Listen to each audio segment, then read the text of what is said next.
and welcome to the Games and Social Justice Public Lecture Series. My name is Biz Nydam, and I'll be your host for this afternoon's programming.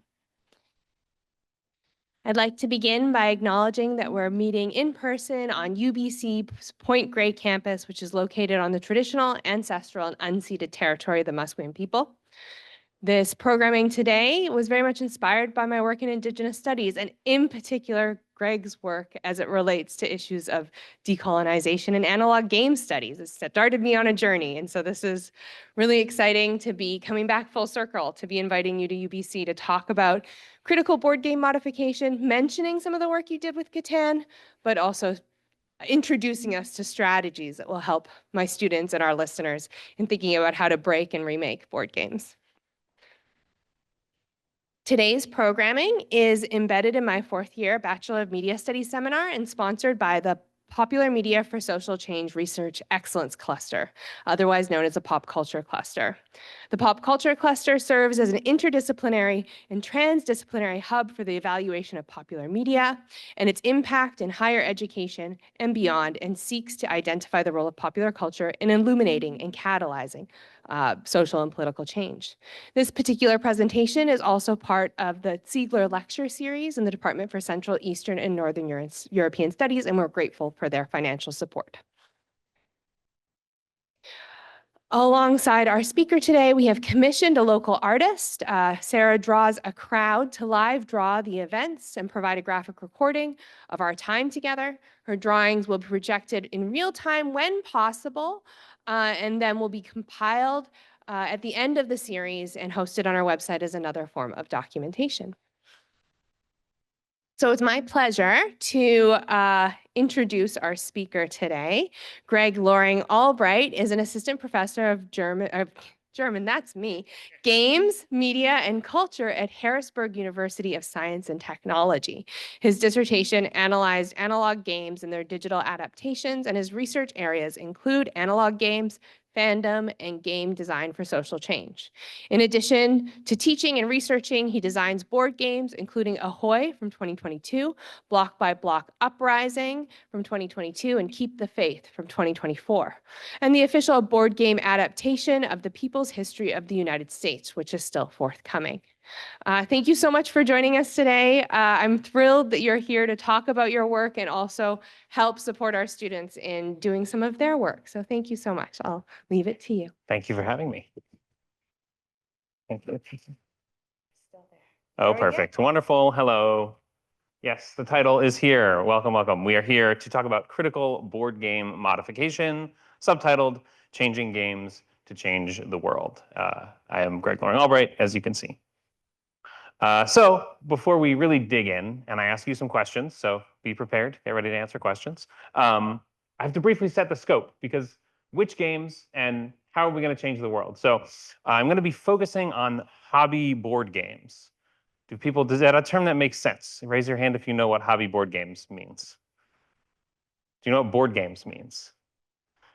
Some people? Okay, good. So hobby board games basically is like a sort of niche, hyper-focused type of board game. So hobby board games tend to be authored. They have a accredited designer or author. They tend to require specific sets of pieces, right? So like playing a game with a deck of standard playing cards is not really a hobby board game. And they tend to be expensive, unfortunately. We'll talk about that in a minute. But the principles we're talking about apply to analog games writ large, right? We could talk about mass market games. We could talk about folk games. We could talk about tabletop role-playing games, all of which are out of scope, but kind of fit in some ways. And then, how are we changing the world? Because there's a lot of ways to change the world. Specifically, I'm going to talk about ways to embody new social relations, to build resilient, adaptable structures, to take power from those who misuse it, which is a quote from Bayard Rustin, one of my inspirations, and to create autonomy and care for all people. So if you don't want to do those things, this talk is probably not for you. But some of you have to be here for class, so you can't get up and leave. That's fine. Okay, so I asked, do you know what hobby board games are? What is a hobby board? What's a board game you have played? Just one or two of you shout them out. D&D, sure. A game, like what? Chess, sure. Monopoly, checkers. Say it again. Candyland. Yes. Okay. Good. So all of these are out of scope. None of these are hobby board games. Right? D&D is a hobby game, sometimes played on a board, but it's in the tabletop role-playing lineage, which we don't have time to get into. Chess and checkers are folk games, right? They've evolved over millions of years. They don't have a dedicated author. You can play them with basically anything. Chess, asterisk. You got to be able to shape pieces. What was the last one? Candyland. Candyland's maybe the closest, but it doesn't fit for other reasons I won't talk about. Yes. Terraforming Mars is a classic hobby game. Yes. Expensive, requires specific pieces, known author. Yes, a great example of hobby board gaming. All right, so what we're going to talk about today is who I am, the problem with board games, what they can do to change the world, and then how you can start doing it. So who am I? I teach and research, as Biz said, at Harrisburg University of Science and Technology. I have my PhD from Drexel in Philadelphia, where I did my dissertation. Initially, it was going to be on board games and role-playing games played in person, and I proposed that, and then COVID happened. So now it's also about their digital adaptations. Some digital stuff will come up later. Who else am I? I'm a board game modder, right? This is the primary reason I'm here. I like to take games and make new things for them or with them or about them. Up here on the top right is First Nations of Catan, which is my mod for the Settlers of Catan, a classic hobby board game. Who has played Catan here? Okay, good. So Catan, is this where I talk through it? Let me check my notes. No, later I'll talk through what I did. Anyway, in the journal Analog Game Studies, I published this modified rule set along with a sort of scholarly reflection on Catan. It was then adopted by the Dismantling the Doctrine of Discovery Coalition, which is a project through the Mennonites, which is sort of interesting. And they put out this one-page flyer with all the rules on it. There's also a haunt I wrote for Betrayal at House on the Hill, which is a very goofy game. I also design and publish games, right? So here's the games I've designed. Keep the Faith. My bio is wrong. It's not out in 24. It's not out yet. But the crowdfunding just finished. It's a storytelling game about religions evolving over 500 years. So that's what I do. Okay, so what is the problem with board games? There are lots of problems with board games. This first image, the black and white one, is from Mary Flanagan and Jakobsson's Playing Oppression, which is a really good book. It's open source from MIT Press, so you can read it for free. And it talks about how board games are sort of born out of imperial logics of needs to like map and reproduce and know and depict things that are like not yours, right? So here is buy empire goods from home and overseas, and you're like taking over places in the British Empire and buying their goods. Here's Catan, right? It's the Settlers of Catan. They've retitled it, which was a smart move on their part to get settler out of the title, right? But what I did in the Analog Game Studies piece is I said, okay, well, who's settling Catan, and what are they settling, and where are the indigenous people there? Some people got mad about this because people get mad on the internet, and also Klaus Teuber, the designer, has said he's talking about the settlement of Iceland, which was uninhabited, and so it's really fine, guys. It's not problematic at all. But from a North American context, if you have a game where you're doing a thing called settling, you can't not think about settler colonialism, right? And so I designed this mod to kind of unerase the indigenous, to say the Terra Nullius myth is bad, undergirded a genocide, shouldn't be replicated by playing this game, right? In Catan, you show up, you, the players, set up little settlements and roads, and you harvest wheat and sheep, and other people have asked things like, who grew the wheat? Who raised the sheep that you are now harvesting and using? And the game doesn't care and doesn't answer the question. So I proposed some rule changes to Catan to create a playable indigenous population that does their own resource gathering and also fights and tries to push the settlers out. And that's what was published that Biz ended up reading. And then I had to put down Puerto Rico. Puerto Rico is both a classic, like important, good, well-designed board game, and also a terrible example of the colonialist mindset.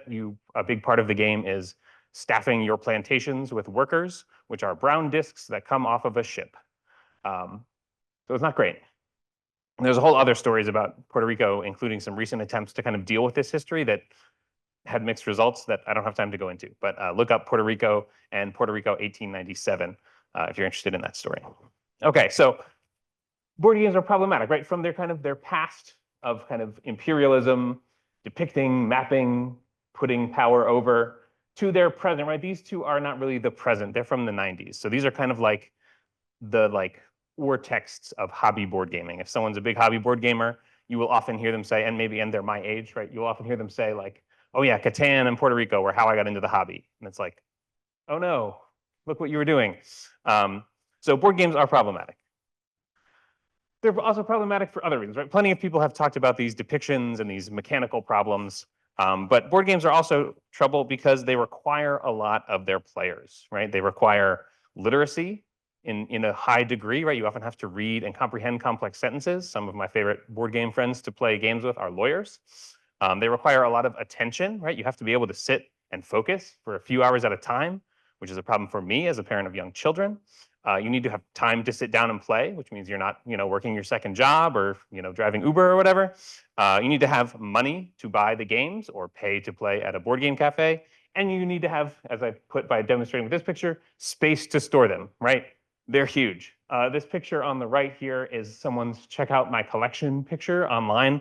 I'm not really trying to like rag on this person too hard. They just posted on Reddit about their board games they like, but it was the biggest shelves I could find. I'm sure there are more out there somewhere, but look at that. It's so many, and you can't just live in a tiny apartment and have that collection, right? It's not going to happen, or it has to take over your life. And then that's my collection over there, and these games are pretty big. Like Oath, that game with the kind of blue guy and the white text, is this wide. So these are not small, right? They require a lot of their players: literacy, attention, time, money, space. Which is not inherently bad, right? It's okay to have hobbies. It's good to do things that require time and attention. But to do those things means you have some level of privilege, and that often goes unrecognized in the board game hobby. And why I'm talking about it is that it's inherent to the form, right? If I'm going to say, oh, I want to change the world, what form should I use? This is a stumbling block, right? This is a form that is kind of already gated off in a lot of ways. So should we even try to use board games to make the world a better place? They are kind of already flawed, right? One way you could do it, this was animated due to technical things. I couldn't animate it. This is a surprise where I'm going to say this thing, games create empathy, and then reject it. But now you know the surprise. So some people have said games create empathy. I don't actually love this position or idea. I think it's often overstated. I think it's too easy. These scholars agree with me.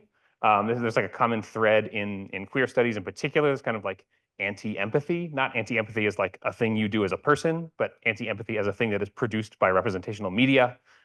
Once again, I don't have time to go into the whole thing, but basically, this is a kind of troubled statement, right? If you want to change the world with games, I think you could do better than trying to create empathy with games. You can create empathy with other things, like loving people.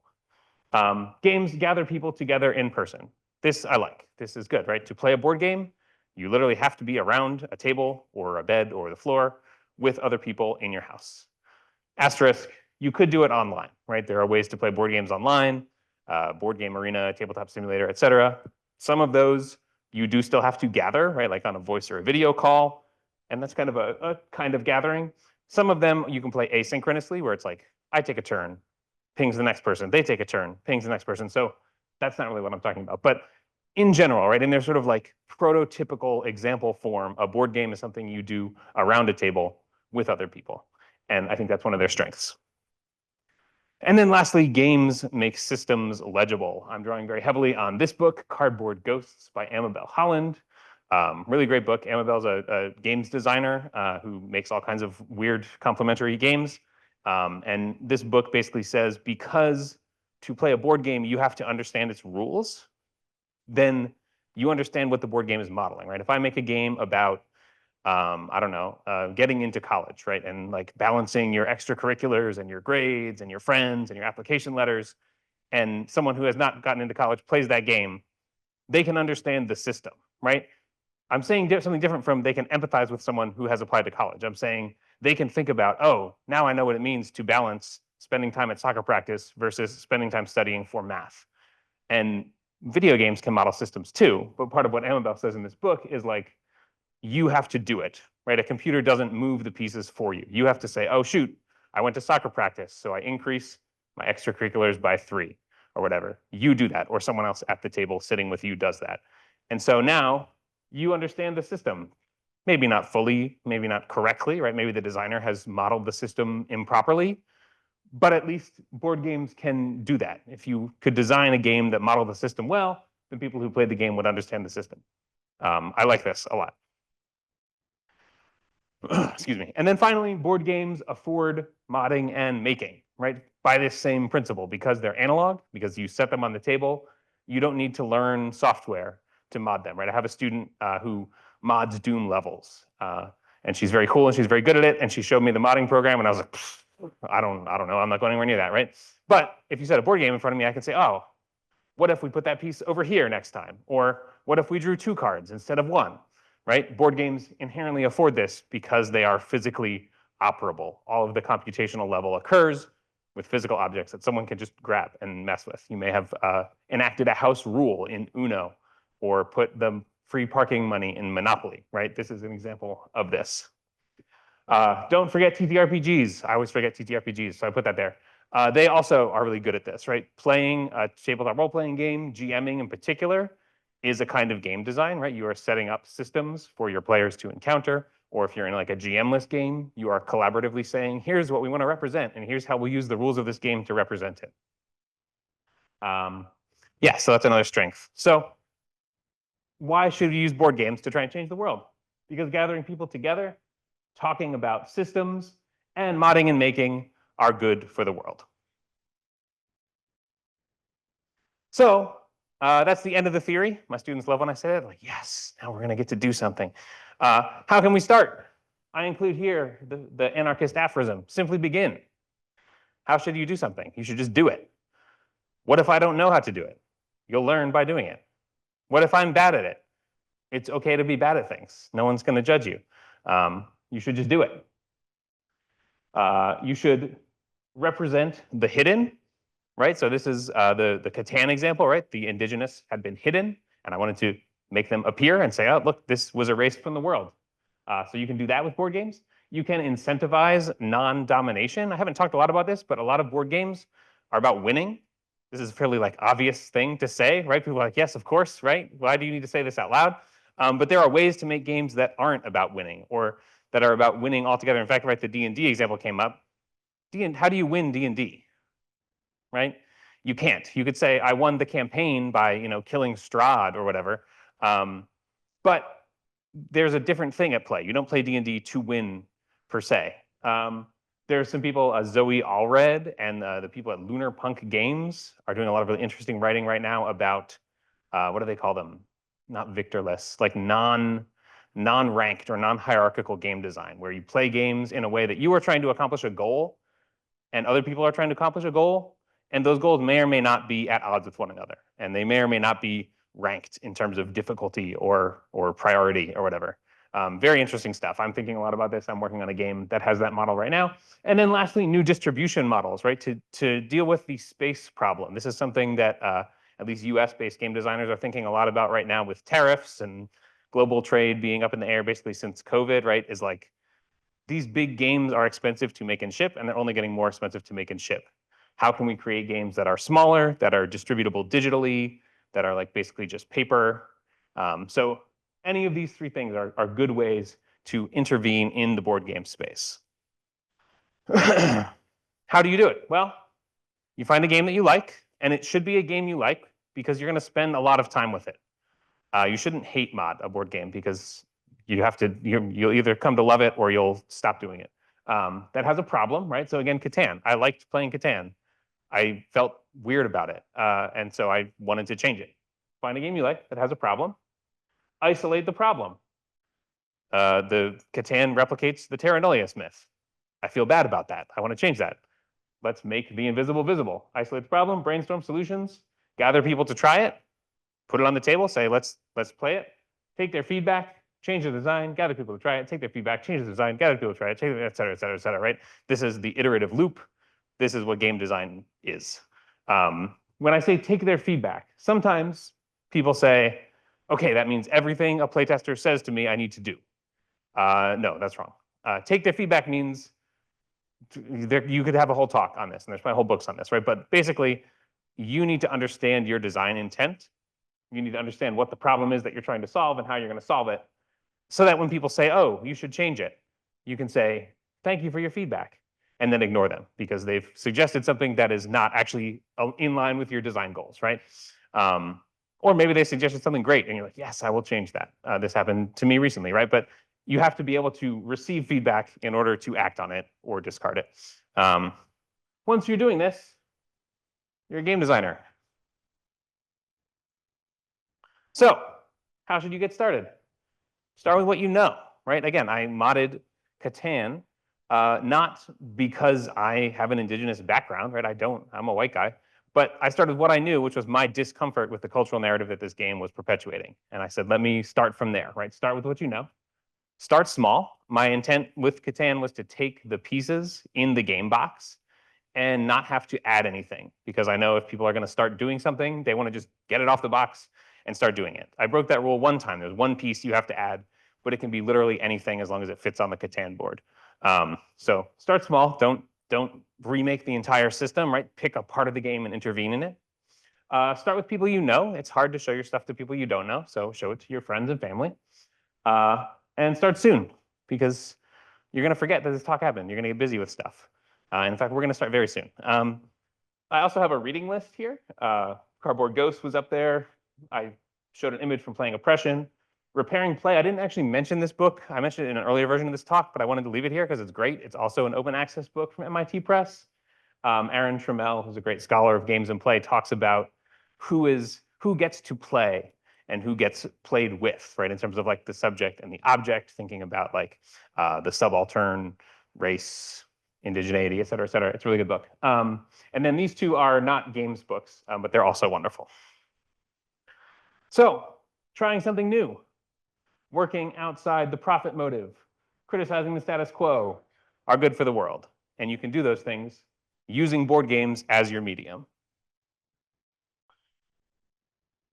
Any questions? I guess I should read this aloud. I saw this and it made me laugh, so I had to put it in here. Me shaking you violently. You need to create. Art is expression. Perfection is just a concept. Mistakes are learning endeavors. I need you to create. That's this talk in one tweet. And I guess we're not doing questions because we're going to workshop. So I will, if you have a burning question to ask me, you can. Great, let's get started. Should I leave this? Oh, actually, okay, so online folks, we are going to pivot to a workshop. I'm looking at the computer, but you're not in there. I don't know where the camera is. Somewhere. Hello, online folks. We're going to do a hands-on workshop. We will stop the recording, but we'll leave the Zoom on if you want to participate at home. But you won't really get the full deal because we're like here in the room with games and paper and stuff. So you can also leave if you want to. Thank you for coming. Thank you.